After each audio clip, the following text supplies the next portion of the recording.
সকলকে আমার আনন্দিত জয়গুরু। আজকে ইষ্ট প্রসঙ্গে আলোচনা করব আমাদের খাবার সম্পর্কে। আমরা প্রত্যেকেই খাবার গ্রহণ করে থাকি। কিন্তু সেটা কিরূপ হলে ভালো হবে এই বিষয়াবলী সম্বন্ধে আজ আমি আলোচনা করব। আমরা যে ঠাকুরকে পেয়ে আমরা দীক্ষা নিয়ে এতটাই লাভবান হয়েছি সত্যি। এইরকম সুযোগ যদি জন্ম মুহূর্তে পেতাম তাহলে এখন কতই না উন্নতি করে নিতাম। তো এটা আমি ঠাকুরকে পেয়েছি বলে আমরা বুঝতে পারছি কোন খাবার খেলে আমাদের শরীরের জন্য ভালো হবে, কিভাবে চললে আমাদের শরীরটা সুস্থ থাকবে। আপনারা কি জানেন আজকে যে ঠাকুরের এই যে প্রভাব আমাদের শরীর, মন, সমাজ, পরিবেশ সবকিছুর উপরেই কিন্তু পরমদয়ালের প্রভাব আমরা দেখতে পাচ্ছি। এমনও দেখেছি আমরা পরম পূজ্যপাদ শ্রী শ্রী আচার্যদেবের কাছে নেশা করে গেছে। আচার্যদেবের আশীর্বাদে সে নেশা থেকে সম্পূর্ণরূপে দূরে সরে গেছে। তার জীবনটাই পরিবর্তন হয়ে গেছে। এমনও মানুষ গেছেন তার হয়তো জীবনে মৃত্যু আসন্ন। সেই মৃত্যু মুখ থেকে উদ্ধার হয়ে উৎসাহ পেয়ে নিজের কাজে মনোযোগ দিয়েছেন। ফলে সেই মানুষটিও আবার পুনরায় বেঁচে উঠেছেন। আবার এমনও মানুষ আছে পাগলের মতো মানসিক অবস্থা। তার জীবনের কোনোই রাস্তা ছিল না। পরম পূজ্যপাদ শ্রী শ্রী আচার্যদেবের আশীর্বাদে ঠাকুরের দয়ায় সে জীবনের মানে খুঁজে পেয়েছে। এই রকম দিনের পর দিন নানা অজস্র ঘটনা আমরা দেখছি। একজন রোগাক্রান্ত মানুষ হসপিটালে শুয়ে শুয়ে স্টিবিটি করছে। রোগাক্রান্ত অবস্থায় হয়তো তার শেষ নিঃশ্বাস ত্যাগ করবে। এই অবস্থায়ও ইষ্টভীতি করছে, নাম ধ্যান করছে। তার নিবেদন যাচ্ছে আচার্যদেবের কাছে। সে নিবেদন পেয়ে সেই মতো কাজ করে সে মৃত্যুর মুখ থেকে ঘুরে আসছে। তাহলে মৃত্যুঞ্জয়ী মন্ত্র আমরা কোথা থেকে পাচ্ছি? আমরা পরমদয়াল শ্রী শ্রী ঠাকুরের কাছ থেকেই তা পাচ্ছি। এই যে এত কষ্ট, এত যন্ত্রণা সবকিছুই কিন্তু আছে খাবার থেকে। পেট ভরে খাও, তৃপ্তি করে খাও, যা ইচ্ছে তা খাও, আর কতদিন বাঁচবে? বাঁচার আশা করছো? মরে গেলে কি আর খেতে পারবে? এগুলো হচ্ছে আমরা ভাবি, এগুলোই বলি।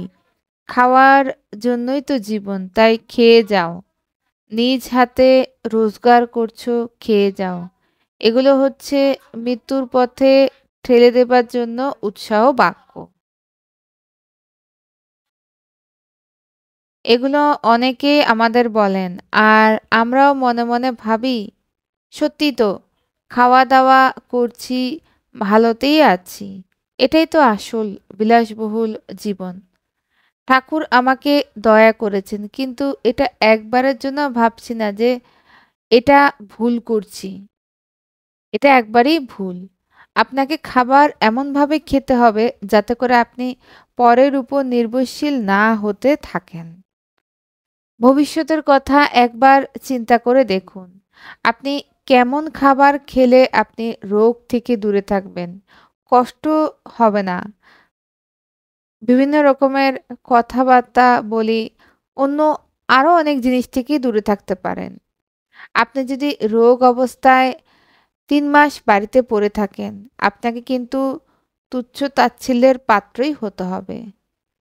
আর যদি নিরোগ থাকেন, হাঁটাচলা করতে পারেন, বয়স হলেও লোক আপনার দিকে তাকিয়ে দেখবে।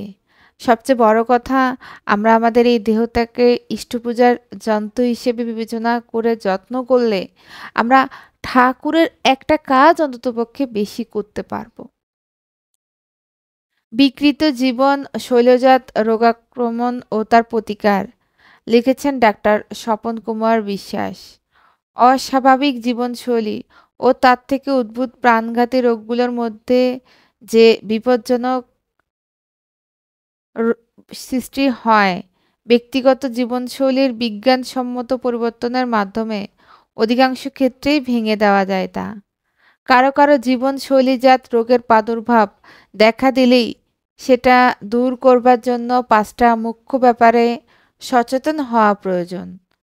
শরীরের ওজন স্বাভাবিক সীমার মধ্যে নিয়ে আসা ও তা ধরে রাখা, পরিমিত পুষ্টিকর সুষম খাদ্য গ্রহণ, শারীরিক ও মানসিকভাবে সক্রিয় থাকা, মাদকদ্রব্য, ধূমপান, মদ্যপান বর্জন, প্রয়োজনীয় চিকিৎসা সংক্রান্ত বিষয়গুলির পরীক্ষা-নিরীক্ষা। আমি যদি ৪০ বছরের ঊর্ধ্বে হই, আমার শরীরের বিভিন্ন রকম উপসর্গ দেখা দিচ্ছে। হতে পারে আমার সুগার হয়েছে, হঠাৎ হৃদরোগ হয়েছে। এই অবস্থায় আমি যদি পরীক্ষা না করাই, তাহলে আমি নিয়ন্ত্রণ করব কোথা থেকে? তাই চিকিৎসা সংক্রান্ত বিষয়াবলী পরীক্ষা করিয়ে দেখা এবং প্রয়োজনীয় ব্যবস্থা অত্যন্ত জরুরি। এই জন্য ১ম এবং একমাত্র বিষয় হচ্ছে খাদ্যাভ্যাস। এই খাদ্যাভ্যাস বয়স ও কর্মাভ্যাস অনুযায়ী নিয়মিত সুষম খাদ্য, যাতে থাকে শর্করা, প্রোটিন, স্নেহ, ভিটামিন, জল ও যথেষ্ট পরিমাণে আঁশ। অতিরিক্ত নুন ও মিষ্টি বর্জনীয়। পরম পূজ্যপাদ শ্রী শ্রী বদ্দা এটা আমাদের বিশেষ করে বলে দিয়েছেন। প্রচুর টাটকা সবজি ও ফলমূল, আস্ত দানা, অতিরিক্ত তেল মশলা, ফাস্টফুড, জাঙ্ক ফুড, রাসায়নিক মিশ্রিত পানীয় এগুলো এড়িয়ে চলা।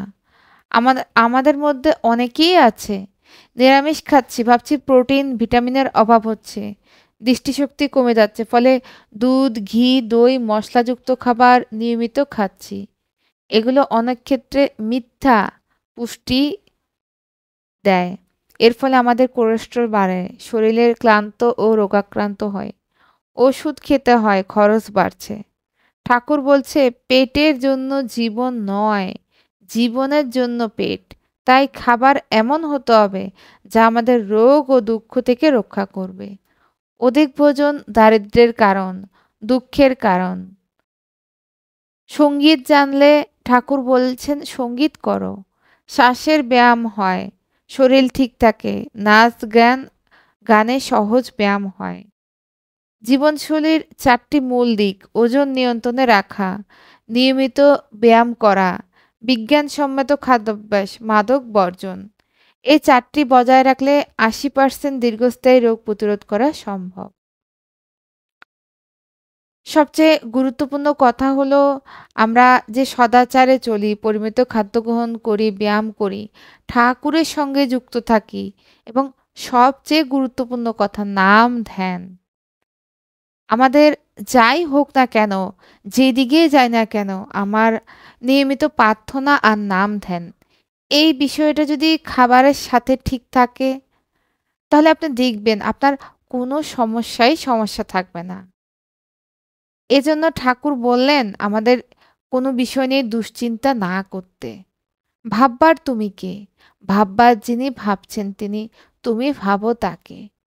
তাই প্রতি মুহূর্তে চিন্তা করুন ঠাকুরের কাজ কিভাবে করা যায়, কিভাবে ঠাকুরময় জীবন উপভোগ করতে পারি আমরা সবাই।